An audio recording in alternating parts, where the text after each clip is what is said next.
नमस्कार दोस्तों, आप सभी का फिर से एक बार स्वागत है सीजी टेट के प्रैक्टिस सेट तीसरे में।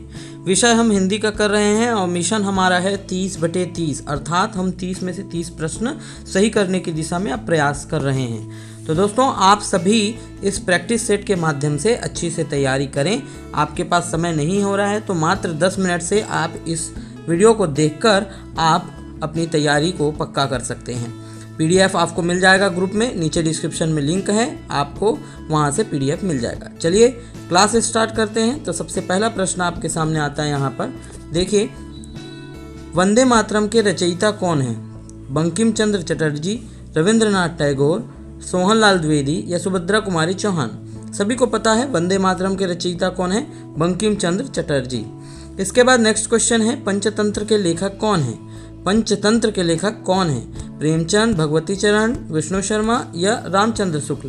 तो इसका सही आंसर आप सभी को पता होगा, पंचतंत्र की कहानी आपने पढ़ी होगी। जी हाँ, विष्णु शर्मा इसका आंसर है। जूही की कली किसकी रचना है? तो जूही की कली प्रसाद, पंत, निराला या महादेवी वर्मा, चारों में से किसकी है जूही की कली? तो जी हाँ, इसका आंसर आएगा ऑप्शन नंबर सी, निराला। गबन किसकी रचना है? गबन तो हर कोई याद करते थे। धर्मवीर, निराला, प्रेमचंद, पंत।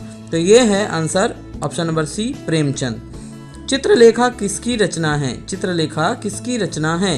वृंदावन लाल वर्मा, कमलेश्वर, नागार्जुन, भगवती चरण वर्मा? तो इसका सही आंसर है ऑप्शन नंबर डी, भगवती चरण वर्मा।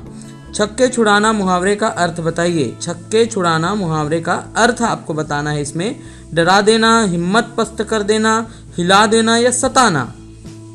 तो इसका आंसर है हिम्मत पस्त कराना। चाय किस भाषा का शब्द है? ऐसे प्रश्न बहुत आते हैं। चाय किस भाषा का शब्द है? जापानी, चीनी, पुर्तगाली या फिर रूसी? तो चाय जो है वो च से च याद रखना, चीनी होगा। च से च, ठीक है, चीनी। इसके बाद अगला प्रश्न है, कौन सा तद्भव शब्द है? तद्भव शब्द कौन सा है?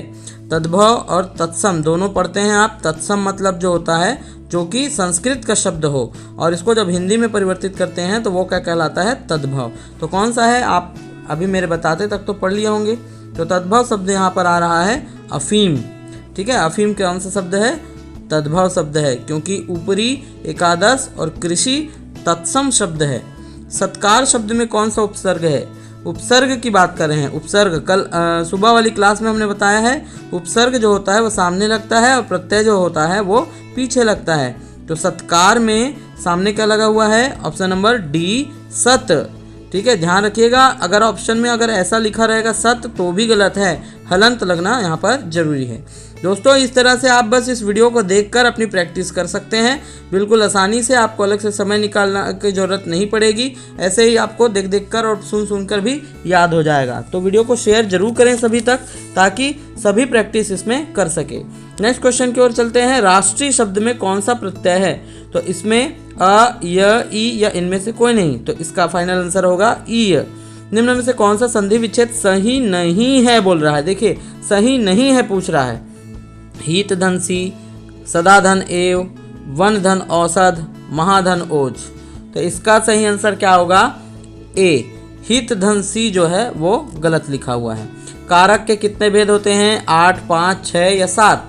तो कारक के कितने भेद होते हैं? 8 भेद होते हैं। कर्ता ने कर्म को करण से वाला जो होता है ना, ये 8 कारक होते हैं। सत्यार्थी का संधि विच्छेद आपको बताना है।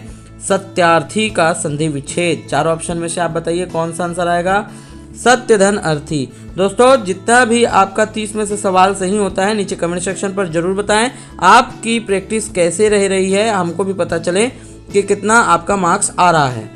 कर्तव्य में प्रत्यय बताना है आपको। कर्तव्य में प्रत्यय है त, तव्य, या ती? ऑप्शन नंबर बी इसमें सही आएगा, तव्य, कर्त धन तव्य, ठीक है। इसके बाद है जलन, ईर्ष्या, कुढ़न, इसका पर्यायवाची है डाह, उपासना, प्रेम या इनमें से कोई नहीं? कौन सा ऑप्शन आएगा? तो इसका आंसर आएगा डाह। याद रखिएगा, जलन, ईर्ष्या, कुढ़न का पर्यायवाची है डाह का। एक बहुसांस्कृतिक पृष्ठभूमि वाली कक्षा में भाषा सीखने के बारे में कौन सा विचार उचित है? देखिए, अधिकाधिक पुस्तकों का निर्माण किया जाए, भाषा सिखाने के लिए व्याकरणिक नियमों का और अधिकाधिक प्रयोग होना चाहिए, भाषा परिवेश का निर्माण किया जाए ताकि भाषा अर्जन की सहज स्थिति बन सके, बच्चों में भाषा सीखने की क्षमता बलपूर्वक विकसित करनी होती है। ऑप्शन नंबर इसका सी सही है। भाषा परिवेश का निर्माण करें और भाषा अर्जन की सहज स्थिति बनेगी, तब बच्चा कक्षा में जल्दी सीखेगा। इसके बाद यहाँ पर अगले में चलते हैं, स्वलिन विकार। स्वलिन विकार इसको बोलते हैं इंग्लिश में ऑटिस्टिक डिसऑर्डर में बच्चा क्या करता है, अपना हाथ पैर हिलाने में कठिनाई का अनुभव करता है, कि अंतःक्रिया या संप्रेषण की कठिनाई का अनुभव करता है, अक्सर खाने से मना कर देता है, या अपने ही कार्यों में लीन रहता है। तो याद रखिएगा, ऑटिस्टिक डिसऑर्डर में बच्चा सामाजिक अंतःक्रिया और संप्रेषण की कठिनाई का अनुभव करता है। ऑटिस्टिक डिसऑर्डर मतलब हो गया आपका कि बच्चा जो है किसी भी सूचना को मतलब एक दूसरे से बात करने में जब कठिनाई का अनुभव करता है, उसको बोलते हैं ऑटिस्टिक डिसऑर्डर। इसके बाद देखिए, एल.एस. वाइगोत्स्की के अनुसार क्या सही है। देखिए चारों पढ़िए। भाषा चिंतन को निर्धारित करती है, चिंतन भाषा को निर्धारित करता है, भाषा एवं चिंतन एक दूसरे से स्वतंत्र रूप से विकसित होते हैं, भाषा एक अर्जित योग्यता है। तो इसको तो याद ही करना पड़ेगा बिल्कुल। तो ये ऑप्शन नंबर सी आएगा, भाषा और चिंतन एक दूसरे से स्वतंत्र रूप से विकसित होते हैं। किसी भाषा कक्षा में कहानी कथन की आवश्यकता के संदर्भ में कौन सा तर्क उचित नहीं है बोल रहा है, ध्यान रखिएगा, नहीं है। तो कौन सा ध्यान मतलब उचित नहीं है, सभी बच्चों को भाषा सुनने का परिवेश मिलता है, सभी बच्चों की क्षमता को ध्यान में रखते हुए यह उचित नहीं है, बच्चों को शब्द भंडार के विकास के अवसर प्राप्त होते हैं, या सभी बच्चों की क्षमता के अनुसार कल्पना शक्ति का विकास होता है। तो कहानी कथन की आवश्यकता के संदर्भ में ये तर्क उचित नहीं है, नंबर बी, सभी बच्चों की क्षमता को ध्यान में रखते हुए यह उचित नहीं है जो लिखा हुआ है वो आपका यहाँ पर गलत दिया है, बाकी तीनों सही हैं। पाठ योजना लेसन प्लान के मूल्यांकन के लिए निम्न में से कौन सा कथन उपयुक्त है। कम से कम 3 प्रश्न हो, प्रश्न वस्तुनिष्ठ हो, प्रश्न उद्देश्यनिष्ठ हो, या ये सभी। तो जाहिर सी बात है इसका आंसर आएगा ये सभी, तीनों चीज़ें होनी चाहिए। शैली और उद्देश्य की दृष्टि से कहानी के कितने रूप हैं या कितने प्रकार है, तो आप देख पा रहे हैं इसमें चरित्र प्रधान भी कहानी होता है, धार्मिक कहानी भी होता है, ऐतिहासिक सामाजिक कहानी भी होता है, घटना प्रधान भी होता है। तो इसका आंसर आ जाएगा ये सभी। निम्न में से क्या एक बोलने तथा सुनने दोनों की विशेषता है। शुद्ध उच्चारण करना, ध्वनियों का विभेदीकरण करना, रेडियो सुनना, या ये सभी। देखो एक बोल भी रहा है और एक सुन भी रहा है, तो बोलना और सुनना वाला सुबह एक प्रश्न आया हुआ है, ठीक है। तो ये आएगा आपका आंसर शुद्ध उच्चारण करना, इसमें बोल भी रहा है और वो सुन भी रहा है, ठीक है। अगला प्रश्न चलते हैं यहाँ पर। तो देखिएगा, लेखन कौशल के विकास में व्याकरण का क्या महत्व है। वर्तनी संबंधी समस्याओं का समाधान करना, विराम चिन्हों के गलत प्रयोग का समाधान करना, कठिन शब्दों के प्रयोग की समस्या का समाधान करना, या उपरोक्त सभी। तो बिल्कुल इसका आंसर आएगा उपरोक्त सभी। पाठ योजना यानी कि लेसन तैयार करने के पीछे, लेसन प्लान तैयार करने के पीछे शिक्षक का उद्देश्य क्या होना है। आलसी होता है कि प्रभावी शिक्षण, या शिक्षक रटने पर अधिक बल देता है, उसे अधिकारी का आदेश होता है। तो ये है इफेक्टिव लर्निंग, इफेक्टिव टीचिंग, प्रभावी शिक्षण के कारण आएगा आंसर, ठीक है। इसके बाद होता है भाषा शिक्षण के दौरान कौन सी पद्धति छोटी कक्षाओं के लिए उपयोगी नहीं है। भाषा शिक्षण, अगर भाषा आप सिखा रहे हैं और कौन सा ऐसा सिस्टम है जो छोटे छोटे बच्चों को अगर आप सिखा रहे हैं तो कौन सा उपयोगी नहीं है। डाल्टन की, नाटक की, मॉन्टेसरी की, प्रोजेक्ट। तो प्रोजेक्ट वाला जो है वो गलत है, उपयोगी नहीं है, ठीक है। निम्न प्राथमिक स्तर पर पढ़ाई जाने वाली भाषा होगी राष्ट्रीय भाषा, मातृभाषा, आधुनिक भाषा, या विदेशी भाषा। तो यहाँ पर प्राथमिक स्तर पर पढ़ाई जाने वाली भाषा होगी उनकी खुद की मातृभाषा। प्राथमिक स्तर पर बहुसांस्कृतिक पृष्ठभूमि वाली कक्षा में बच्चे लक्ष्य भाषा के परिवेश में भाषा अर्जित करते हुए लक्ष्य भाषा की अपनी भाषा से तुलना करते हैं, धीमे धीमे भाषा के रचनात्मक प्रयोग का अभ्यास करने लगते हैं, जो शुद्ध अशुद्ध रूप में पहचानते हैं, व्याकरणिक नियमों की शुद्धता को परखते हैं। तो इसका आंसर आएगा प्राथमिक स्तर पर जो बहुसांस्कृतिक पृष्ठभूमि वाले कक्षा होते हैं वो लक्ष्य भाषा को धीमे धीमे भाषा के रचनात्मक प्रयोग का अभ्यास करने लगते हैं।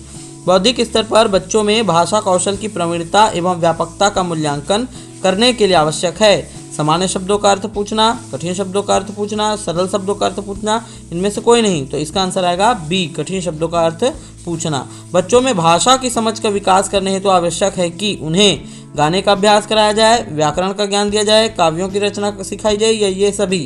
तो इसमें मेन आएगा यहाँ पर व्याकरण का ज्ञान दिया जाना चाहिए।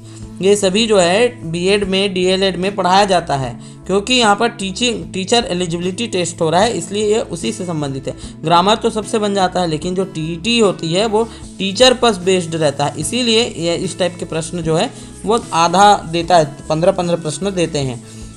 भाषा शिक्षण के दौरान प्रयोजना विधि का आधारभूत सिद्धांत है उद्देश्य, रोचकता, क्रियाशीलता, या ये सभी। तो भाषा शिक्षण के दौरान प्रायोजना विधि का आधारभूत सिद्धांत है ये सभी, क्रियाशीलता भी, उद्देश्य भी और रोचकता भी। दोस्तों इसी प्रकार से आप सभी के लिए अभी कंटिन्यू यहाँ पर प्रैक्टिस सेट आते जाएगा। अभी पूरा आप सभी के लिए जो है रेडी कर दिया गया है। मैं चाहूँगा कि आप सभी तक शेयर करें और अच्छे से सभी जो है प्रैक्टिस करें और अच्छा नंबर पाएँ। नीचे कमेंट जरूर कीजिएगा कि आपका 30 में से कितना प्रश्न सही हुआ है। अभी लाइन से ये पूरा प्रैक्टिस सेट आने वाला है। तब तक के लिए बने रहिएगा। बहुत बहुत धन्यवाद लक्ष्यांश कोचिंग क्लासेस।